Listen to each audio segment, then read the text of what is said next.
इतिहास इतिहास का मतलब क्या होता है जी? अतीत की घटनाओं का पूर्ण रूप से वर्णन क्या कहलाता है? इतिहास कहलाता है। इतिहास का मतलब होता है अतीत की घटनाओं का या अतीत की चीजों का समझना या जानना, ठीक है ना। तो हमने इतिहास में 3 तरह का इतिहास पढ़ता है। कौन सा जी? प्राचीन इतिहास, एंशिएंट हिस्ट्री, मध्यकालीन इतिहास और आधुनिक इतिहास, medieval history and modern history, ठीक है ना। अब क्लास 12th में हम लोग 3 बुक पढ़ेंगे, 3 किताब पढ़ेंगे। क्या क्या जी? इसमें पढ़ेंगे भारतीय इतिहास भाग 1, भारतीय इतिहास भाग 2 और भारतीय इतिहास भाग 3, ठीक है ना। देख लेंगे। तो प्राचीन इतिहास के अंदर क्या आता है जी?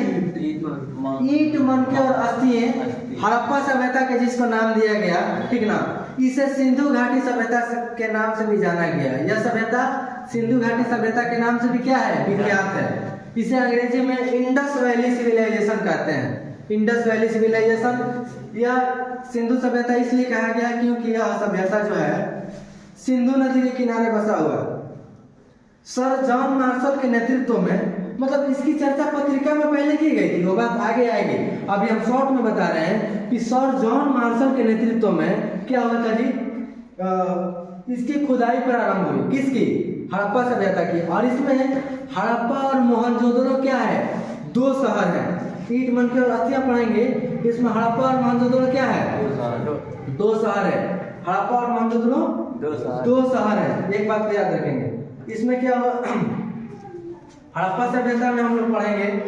इसमें इसकी खोज किसने की? 1921 में हड़प्पा सभ्यता की खोज 1921 में राय बहादुर दयाराम शाही द्वारा सर जॉन मार्शल के नेतृत्व में क्या होती है?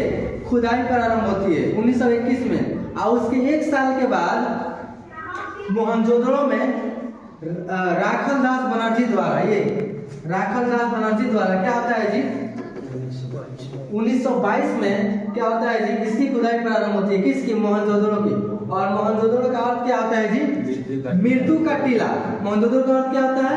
मृत्यु का टीला। एक बात हम लोग याद रखेंगे, एक बात को खास तौर से याद रखेंगे कि हड़प्पा सभ्यता में कोई भी चीजें लिखित प्राप्त नहीं हुई, लिखित साक्ष्य वहां नहीं मिले।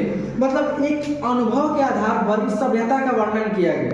एक बात को हम याद रखेंगे, इस बात को हम लोग आप लोग याद रखेंगे कि उसमें लिपि, मतलब लिखित चीजों में लिपियां मिली थी। लिपियां जिसको क्या कहा जाता है जी? जिसको ब्राह्मणी और क्या कहा जाता है? खरोष्ठी। 2 तरह की लिपियां मिली थी। कौन कौन सी लिपियां मिली थी? एक ब्राह्मणी, एक खरोष्ठी, 2 लिपियां मिली थी। जिसको मतलब खास करके ये लिपि मिली, खरोष्ठी लिपि मिली। ब्राह्मणी तो बहुत कम जगह मिली, लेकिन हड़प्पा सभ्यता में जो है खरोष्ठी लिपि मिली। खरोष्ठी लिपि को कैसे लिखा जाता था, क्यों नहीं समझ में आया? इसका भी रीजन है कि खरोष्ठी लिपि जो होता था ना, उसको इस तरह से दाएं से बाएं, इसको क्या कहते हैं जी? खरोष्ठी लिपि को। खरोष्ठी लिपि कैसे लिखा होता था? दाएं से बाएं की तरफ लिखा होता था, ठीक है ना। दाएं से बाएं की तरफ। उर्दू, जैसे मुसलमान लोग उर्दू लिखते हैं ना, जैसे मतलब जिस तरह से उर्दू लिखा जाता है, उर्दू की भाषा नहीं थी।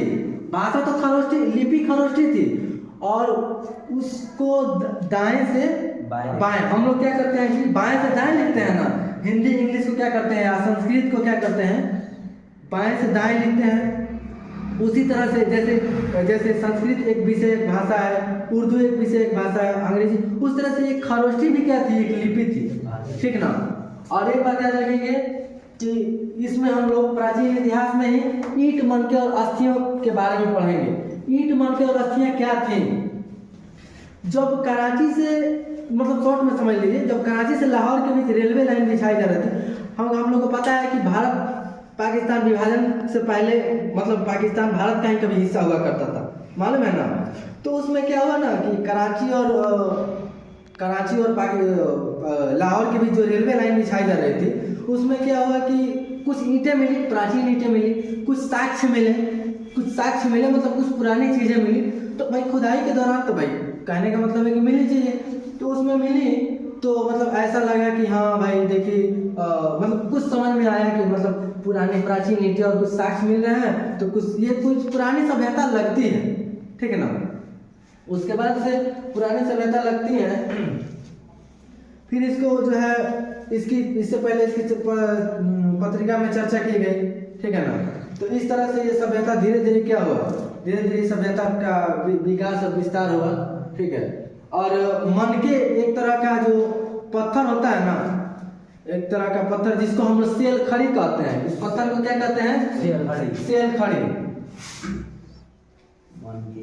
सेल खड़ी। उस वो लाल रंग का एक बहुत ही बेहतरीन पत्थर होता था, जो है ना, उससे मनके बनाई जाती थी, माला एक तरह का खास माला, विशेष माला जिसको मनके कहा जाता था। वहाँ पे जब हम लोग पढ़ेंगे ना, लास्ट में हम लोग का आएगा कि हड़प्पा सभ्यता में अब अस्थियां का मतलब होता है, अस्थियों का मतलब होता है कि लाश होता है, मृत्यु, मतलब ऐसा कुछ होता है ना। तो उसमें जो होता है ना, उसमें शवाधान होता था, शवाधान का मतलब क्या होता है जी, शव को दफनाने के तरीके, शव को दफनाने के तौर तरीके। एक बात याद रखें कि हड़प्पा सभ्यता के लोग मरणोपरांत पर अधिक विश्वास करते थे। क्या मरणोपरांत पर इसलिए विश्वास रखते थे, ये जानते, मतलब वो ये मरणोपरांत का मतलब है कि मरने के बाद दोबारा जिंदा होना। तो अपनी दैनिक और एवं विलासिता की चीजें, मतलब जो चीज वो प्रयोग करते थे, जो चीज वो अपने दैनिक जीवन में प्रयोग करते थे, उसको अपने मृत्यु नहीं अपने मतलब उसको मृत्यु के समय उसको अपने पास रखते थे। तो समाधान 3 तरीके से होता था। समाधान किस तरीके से होता था जी, समाधान 3 तरीके से होता था।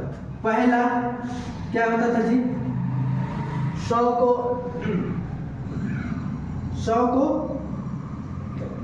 दफनाना।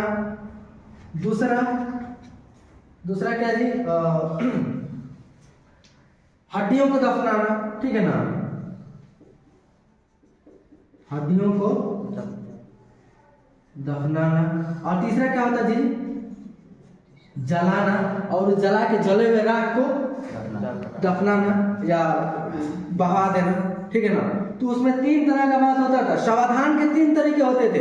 एक तो शव को सीधा दफना किया जाता था, उसमें दैनिक एवं विलासिता की वस्तुएं रखी जाती थी, ठीक है ना। दूसरा तरीका क्या होता था कि मतलब लाशों को छोड़ दिया जाता, ठीक है। दूसरे समाधान के तरीके में लाशों को छोड़ दिया जाता, उसको मतलब जानवर खा जाते थे, गल जाता था, सड़, तो उसकी हड्डियों को दफनाया जाता था, ठीक है ना। और तीसरा क्या होता था, शव को जला करके और उसको क्या किया जाता था, उसकी अस्थि को दफनाना, ठीक है ना। 3 तरीकों से किया जाते थे। तो ये ज्यादातर कहाँ तक देखने को मिले, मोहनजोदड़ो में। मोहनजोदड़ो का अर्थ होता है, मोहनजोदड़ो लोग कहते हैं कि उर्दू में लोग कहते हैं कि क्या बोलते हैं, उर्दू शब्द नहीं पढ़ना चाहिए। मोहनजोदड़ो का अर्थ होता है उर्दू में मृत्यु का टीला। कहाँ बच के जाइएगा उर्दू से।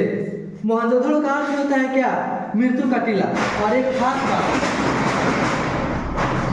के लोग मरणोपरांत पर इसलिए विश्वास रखते थे, वो जानते थे कि मरने के बाद हमको दोबारा जिंदा होना, ठीक है ना। और मुसलमान लोगों में कहा जाता है ना,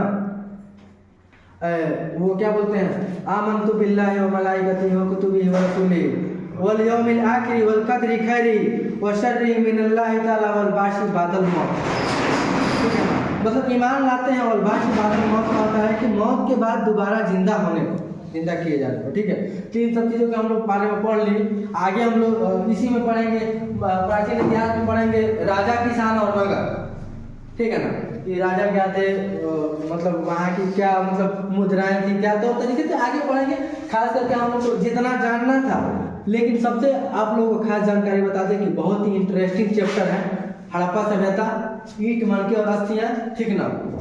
इसको हड़प्पा सभ्यता का नाम क्यों दिया गया ये भी पढ़ेंगे। मोहनजोदड़ो क्यों कहा गया ये भी करेंगे। मतलब इसमें हड़प्पा और मोहनजोदड़ो तो 2 शहर हैं, ठीक ना, 2 शहर हैं जो कि कहाँ बसे हुए हैं जी, सिंधु नदी के किनारे बसे हुए हैं। मोहनजोदड़ो का मतलब अर्थ होता है मृत्यु का टीला, उर्दू में इसको कहते हैं। वहाँ पर बहुत सारे मृत्युओं के टीले प्राप्त हुए, अस्थियां प्राप्त हुई, वहां से अस्थियां और हड्डियां प्राप्त हुई, हाँ ना। वहाँ के लोग के कृषि क्या था, क्या खाते थे, क्या पालते थे, ठीक ना। अनाज के साक्ष्य भी मिले, अन्नागार भी मिले, ठीक है ना, जिसको ग्रेनरी कहते हैं। जो प्रसाद लेकर दफनाते थे वो भी मिलते होंगे ना वहाँ पर? नहीं, वो तो मिलते थे। अन्नागार भी मिले, अन्नागार जिसमें ग्रेनरी डेहरी जनतर लोग, तो बड़े बड़े अन्नागार मिले, ठीक ना। उसके बाद से ग्रेट बाथ स्नानागार भी मिले। तो इसमें हम लोग पढ़ेंगे बहुत ही, this is very interesting chapter, ठीक ना, बहुत ही इंटरेस्टिंग और मजेदार चैप्टर है। इस चैप्टर को